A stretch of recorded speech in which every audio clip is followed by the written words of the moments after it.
Andhra Paris తెనాలిలో అధునాతన హంగులతో మీకు స్వాగతం పలుకుతోంది ఈ కన్వెన్షన్. వెడ్డింగ్స్, రిసెప్షన్స్, ఎంగేజ్మెంట్స్, కాన్ఫరెన్స్లు, సెమినార్స్ మరియు అన్ని రకాల ఫంక్షన్లకు అనువైన వేదిక. ఈ convention function hall AC, RTC bus stand out gate ఎదురు, తెనాలి. Cell number 7288566666. ప్రజా ఫార్మసీ అనే మందుల షాపు మన గౌరవ మంత్రివర్యులు నాదెండ్ల మనోహర్ గారి చేతుల మీదుగా ఓపెన్ అయిందండి. ప్రతి సామాన్యుడికి అందుబాటు ధరల్లో నాణ్యమైన మందులు ఇచ్చేస్తున్నారండి. మరి ఆర్డర్ ప్రకారం ఎలాంటి మందులైనా తెప్పించేస్తున్నారండి. ప్రతిరోజు ఉదయం 7 గంటల నుండి రాత్రి 11:30 వరకు ఎప్పుడు తెరిచే ఉంచేస్తున్నారండి. ఇదిగో అల్లో గాంధీ చౌక్ లేదు, అక్కడ నెహ్రూ రోడ్ లోనండి. మర్చిపోండి, చాలా తక్కువ రేట్లకే నాణ్యమైన మందులు ఇచ్చేస్తున్నారు. ఉంటారండి మరి.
ఈ రోజున Andhra Pradesh union of working journalist ఆధ్వర్యంలో, తెనాలి శాఖ ఆధ్వర్యంలో మన అంగలకుదురు దగ్గర ఉన్నటువంటి పాలేటి సాంబశివరావు గారి నిమ్మ తోటలో కార్తీక వనభోజనాల కార్యక్రమాన్ని ఏర్పాటు చేయటం జరిగింది. ఈ సందర్భంలోనే ఏపీయూడబ్ల్యూజే గుంటూరు జిల్లా కమిటీ సమావేశాన్ని కూడా ఇక్కడ ఏర్పాటు చేసుకోవటం, జిల్లాలో ఉన్నటువంటి వివిధ ప్రాంతాల నుంచి ఈ కమిటీ సభ్యులందరూ కూడా ఇక్కడికి వచ్చి సమావేశంలో పాల్గొన్నందుకు వారందరికీ కూడా హృదయపూర్వక ధన్యవాదాలు తెలియజేసుకుంటూ, విలేకరుల మధ్యన జర్నలిస్టులు వారి స్నేహపూర్వక వాతావరణాన్ని పెంపొందించేందుకు ఈ కార్తీక వనభోజన కార్యక్రమాన్ని ప్రతి సంవత్సరం ఏర్పాటు చేస్తున్నాం. దాంట్లో భాగంగానే ఈ సంవత్సరం ఈ కార్యక్రమానికి హాజరైనటువంటి మా మిత్రులు, పాత్రికేయ మిత్రులందరికీ కూడా హృదయపూర్వకంగా ధన్యవాదాలు తెలియజేస్తున్నాం. ఈ జిల్లా కమిటీ ఆధ్వర్యంలో నిర్వహించినటువంటి జిల్లా కమిటీ సమావేశాన్ని గురించి దాని తీర్మానాల గురించి కూడా మా జిల్లా అధ్యక్షులు ఎస్ఎన్ మీరా గారు కూడా మాట్లాడతారు. తెనాలి నియోజకవర్గం ఆధ్వర్యంలో ఈరోజు కార్తీక మాసాన్ని పురస్కరించుకొని జర్నలిస్టులందరికీ వనభోజనాలు ఏర్పాటు చేయడాన్ని మేము స్వాగతిస్తున్నాం, వాళ్ళని అభినందిస్తున్నాం. ఆ కమిటీని రాష్ట్ర వ్యాప్తంగా ఏపీడబ్ల్యూజే బలోపేతంలో భాగంగా రాష్ట్ర కమిటీ పిలుపు మేరకు ఏ కార్యక్రమాలు చేపట్టినప్పటికీ గుంటూరు జిల్లా నుండి అనూహ్యంగా స్పందన వచ్చి ఇక్కడ నియోజకవర్గ కమిటీల కాడ నుంచి అన్ని కమిటీలు వేసుకొని బలోపేతం కోసం చేస్తున్న కార్యక్రమంలో భాగంగా ఈరోజు జిల్లా కమిటీ సమావేశం కూడా ఏర్పాటు చేయడం జరిగింది. ఈ కమిటీ ఇప్పుడు కొన్ని తీర్మానాలు కూడా చేయడం జరిగింది.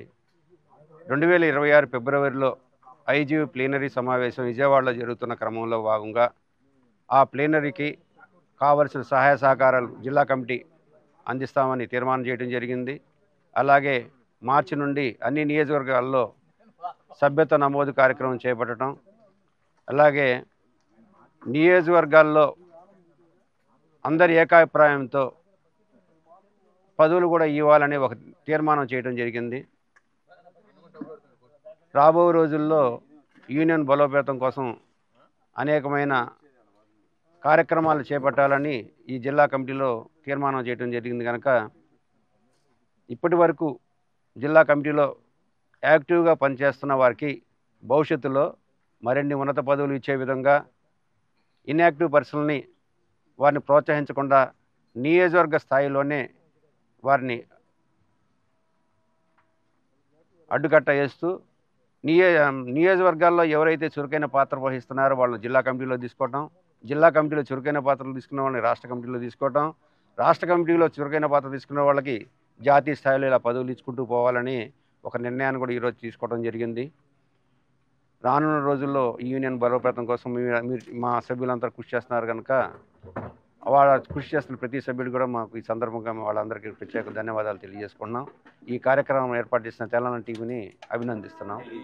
అలాగే జాతీయ స్థాయిలో మనకి గుంటూరు జిల్లా నుండి 2 పదవులు రావడం జరిగింది. తెనాలి నియోజకవర్గం నుండి చందు సుబ్బారావు గారు ఐజీయూ సభ్యులుగా, అలా పత్తిపాడు నియోజకవర్గం నుండి వెంకట సుబ్బయ్య గారిని వీళ్ళిద్దరిని ఐజీయూ సభ్యులుగా ఈ రోజు నుండి ఎన్నిక అంటే గత నెలలోనే వాళ్ళకి ఎంపిక అయిపోయింది. కానీ జిల్లా కమిటీ ఈరోజు అందరం కలిసి ఏకగ్రీవం కూడా ఆమోదం తీయడం జరిగింది.